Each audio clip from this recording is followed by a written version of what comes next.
Hey everyone! Before we jump into today's story, don't forget to subscribe so you never miss any of the real-life experiences I share here. I read every comment, and your support genuinely keeps this channel going. I never realized how quietly a life can fall apart. No fights, no shouting, no slamming doors, just silence. My name is Ethan. I'm 38 years old, and for 12 years, I believed I had a solid marriage with my wife, Claire. When we first met, she was everything I ever wanted: bright, confident, warm. She didn't just walk into a room. She brightened it. I was a reserved one, the calm one, the steady presence. And she loved that about me. She called me dependable, someone she could lean on. For years, we built something I thought was unshakable. Sunday brunches, late-night movie marathons, little notes tucked into wallets and bags. Weekend getaways where we pretended the world didn't exist. It wasn't perfect, but it was safe. It was ours. So when the cracks began forming, they felt like lightning, sudden, blinding, impossible to ignore. At first, they were tiny things. Claire snapping over harmless questions, her smile fading, her laughter sounding rehearsed. She'd leave the room the moment I walked in, mumbling about being tired or needing space. I blamed stress, bills, her job, life. I kept telling myself I was imagining it. But then came the night everything shattered. It was an ordinary Tuesday. Quiet house, both of us home, barely speaking. She walked in with a small envelope in her hand. Her fingers trembled. Before I even opened it, I felt my world tilt. Inside was a letter from her doctor. A letter that told me the child Claire was carrying wasn't mine. Not biologically.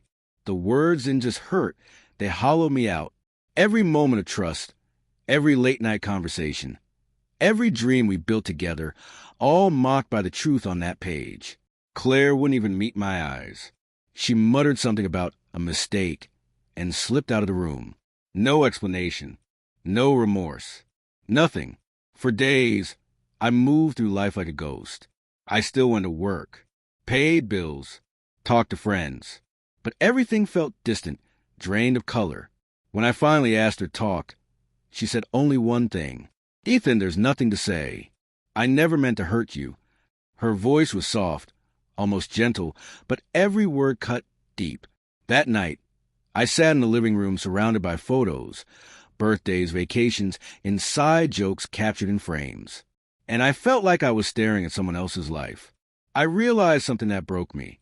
The marriage I believed in didn't exist anymore. Maybe it never had. I didn't yell. I didn't break anything. I didn't even pack properly. I just left. One small bag. No goodbyes. I drove until the city disappeared behind me. Until I felt anonymous again. I ended up in a small town hours away, renting a simple apartment and picking up a warehouse job that kept my hands busy and my mind quiet. I cut everyone off. Friends, co-workers, even family. I didn't want sympathy or explanations. I just needed distance. Distance from Claire, from the lies, from the version of myself that stayed too long. Days blurred into months. Months slipped into years. And somehow, in the calm of that new life, I rebuilt myself. Slowly, quietly. The pain dulled, not gone, but no longer consuming. I learned how to breathe again, without feeling the weight of betrayal in my chest. Then one morning, everything resurfaced. A letter under my door. No name, just a phone number, and 2 short lines. "It's Claire. I need to see you." My heart stuttered. I almost threw it away. But curiosity is dangerous, and mine won. When I finally called, her voice shook. She tried to explain, but I cut her off. I didn't want excuses. I wanted the truth. "Why now?" I asked. There was a long pause. Then the truth came out in pieces. Shame, fear, guilt she'd carried for years. She admitted everything. Not the excuses. The reality. We agreed to meet in a small downtown cafe. She looked older. Not worse, just different. Softer. Fragile in a way I'd never seen before. We talked for hours. Some of her answers hurt. Some made sense. Some I didn't want to hear. But there were no accusations, no shouting, no dramatic scenes. Just two people digging to the ruins of a life they once built. And somewhere between her words and silence that followed them, I finally understood. Her pain wasn't my responsibility. Her choices were. When we left that cafe, I already knew what I needed to do. I could let the past drag me back down, reopen wounds I'd worked years to heal. Or I could walk away, not running, not hiding, but choosing peace for myself. I chose peace. In the months that followed, I rebuilt my life with intention. I reconnected with old friends, traveled a bit, started dating again, slowly, carefully, with clearer boundaries and a deeper sense of self-worth. I learned that love requires respect, from others and from yourself.